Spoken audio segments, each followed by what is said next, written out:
ఈరోజు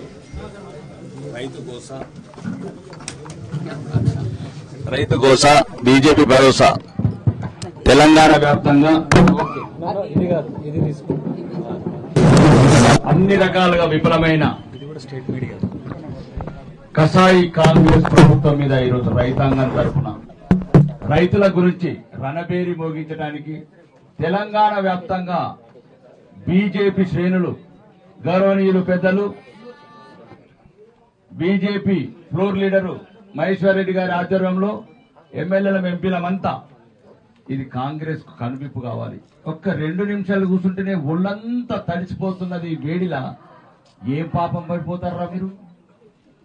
2 నెలల నుంచి రైతుల గోస కన్నీళ్లు కల్లాల రైతులు పానాలు వదిలితే కమిషన్లు కరప్షన్ దీనికా మిమ్మల్ని రైతులు నమ్మి మిమ్మల్ని గద్దెకెక్కించింది. ఎప్పుడు 40-50 రోజులైతుంది రైతులు కల్లాల రాష్ట్ర వ్యాప్తంగా. కాబట్టి అన్ని రకాలుగా విఫలమైన ఈ కాంగ్రెస్ ప్రభుత్వంకు ఇప్పటికైనా కనీసం మీరు మనుషులను నిర్పించుకోవటానికి, ప్రజా ప్రతినిధులను నిర్పించుకోవటానికి, ప్రభుత్వం నిర్పించుకోవటానికి, రైతులని ఇట్లా ఎండకు గాలికి ఇలాగ కల్లాలల్లో పడేస్తే ఒక్కొక్క మహిళ రైతు చెప్తున్నది 40 రోజుల నుంచి లారీలు లేవు, కాంటాలు లేవు, అమాలీలు లేరు, గన్నీ బ్యాగులు లేవు, ఎటువంటి సౌకర్యాలు లేకుండా రైతులు ఈరోజు మీరు నడి సముద్రంలో వదిలేసారు, ఈ నడి ఎండలలో వదిలేసారు. ఇవి రోహిణి ఎండలు 50 డిగ్రీలు దాటుతున్నది. రైతులందరూ వడదెబ్బకు గురవుతున్నారు. మళ్ళీ ఇదొక్కటి కాకుండా మన తరుగు 10%. సోదరుడు చెప్పినట్టు 90 లక్షల టన్నులలో 10% పోతే సుమారు మళ్ళీ దీంట్లో 40,000 కోట్ల అవినీతి. ఎవరు ఎందుకింత ఈ రకంగా రైతులను మోసం చేస్తున్నారు? ఏ రకంగా కూడా ఈరోజు రాష్ట్ర ప్రభుత్వం విఫలం చెందింది. దీనికి సమాధానం దమ్ముంటే ఏ కాంగ్రెస్ నాయకుడైనా, మంత్రులు మీరు ఫస్ట్ ఇళ్లకి వెళ్ళి కదలండి, ఒక్కొక్కడు ఒక జిల్లాలో ఉండండి. ఈ వారం రోజుల గిట్లా ఏ ఒక్క వడ్ల కింద ఏ కళ్ళల కనబడ్డా ఇంకా మిమ్మల్ని కళ్ళల్లో కారం కొట్టే రోజులు వస్తాయి. రైతులు రాసి పెట్టుకోండి. రైతులంటే మీకు ఎన్నికలప్పుడే ఏదో ఒక రకంగా మోసం చేద్దాం అనుకుంటున్నారు. ఈ ఉసురు, ఈ గోస మీకు ఎట్టి పరిస్థితి తగిలే తింటుంది రానున్న రోజులలో. ఇప్పటికైనా మీకు అనుకుంటున్నారు రకరకాల అపోహలు సృష్టించి రకరకాల మోసపూత వార్తలు. 2 నెలల తర్వాత నువ్వు ప్రెస్ మీట్ పెడతావా ముఖ్యమంత్రి? అసలు ముఖ్యమంత్రి గద్దెలో కూర్చోడానికి అర్హత? రైతు పుట్ట మీదకి వచ్చినప్పుడు పెట్టాల్సిన ప్రెస్ మీట్ ని 2 నెలల తర్వాత కల్లాలకు వచ్చినాక పెడతావా? మంత్రులేమో కమిషన్లు కరప్షన్ మీద పడ్డారు. ఒకడేమో మంత్రివర్గ విస్తరణకు ఢిల్లీలో చుట్టూ తిరుగుతున్నారు, కల్లాల చుట్టూ తిరుగుతున్నారు. ఢిల్లీలో ఏం తిరుగుతారు? గెలిపించిన రైతులు కల్లాలలో వారి సత్తున్నారు. వాళ్ళ గోస గౌరయ్య కావచ్చు, నజీముద్దీన్ కావచ్చు, ఎదురు చూసి కల్లాలల్లో పానాలు వెళ్తున్నారు. ఇప్పుడే ఇంతకుముందు ఒక 5 నిమిషాల ముందు ఆలేరు కాడ ఒక రైతు పానాలు వదిలేడు. ఎన్ని వేల మంది రైతుల ప్రాణాలు తీస్తే మీకు తృప్తి ఉంటుంది? రేవంత్ రెడ్డి మీ మంత్రులకు కూడా చెప్తున్నాం, ఒక్కసారి రాష్ట్ర వ్యాప్తంగా చూడండి. ఈ రోజు బీజేపీ ఎక్కడెక్కడ వస్తే అప్పుడు ఒళ్ళో వణుకు పుడుతుందా? మేము రాగానే లారీలు వస్తున్నాయా?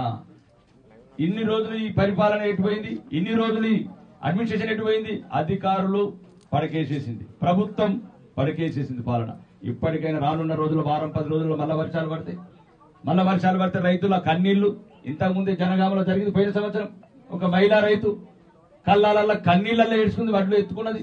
ఆ రోజు వచ్చే వరకు ఈ సైకో రేవంత్ రెడ్డికి మళ్ళా మనశ్శాంతి ఉండవచ్చు.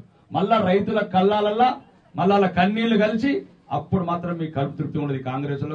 కాంగ్రెస్ ప్రభుత్వం అంటేనే రైతుల పాలిట శాపం. నిన్న గజ్వేల్ కావచ్చు, పరిగి కావచ్చు, ఎక్కడ పోతే అక్కడ కిలోమీటర్లు 40-45 రోజులు అయిన తర్వాత కూడా ఎక్కడ కూడా ఇంకా 50% పోయినాయి. ఇంకా సుమారు 1,00,000 టన్నులు రోడ్ల మీద ఉన్నాయి.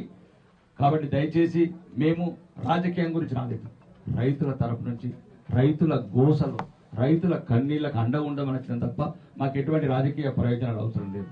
ఒకవేళ ఈ వారం రోజులు ప్రతి రైతు మా ఎవరైతే ఫ్లోర్ లీడర్ చెప్పినట్లు చివరి గింజ కొనే వరకు ఈ ప్రభుత్వాన్ని వదిలేది లేదు.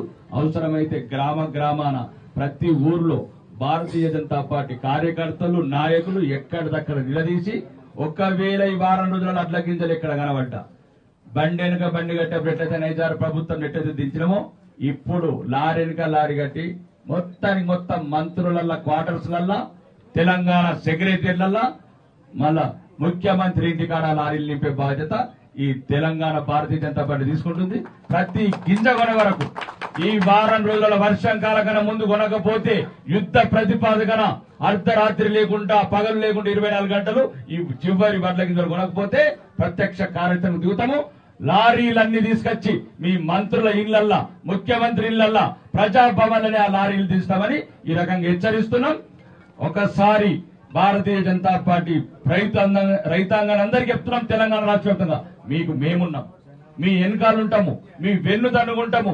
మీ ప్రతి అడుగులు అడుగై మీ మొత్తం వడ్లు కొనుగోలు చేసే వరకు, మొక్కజొన్న కొనుగోలు చేసే వరకు, జొన్నలు కావచ్చు, పొద్దుతిరుగుడు కావచ్చు, ప్రతి పంట ప్రభుత్వ ప్రొక్యూర్మెంట్ వరకు ఎంత ఉంటామని చెప్తూ ఈ అవకాశం మీ అందరికీ ధన్యవాదాలు.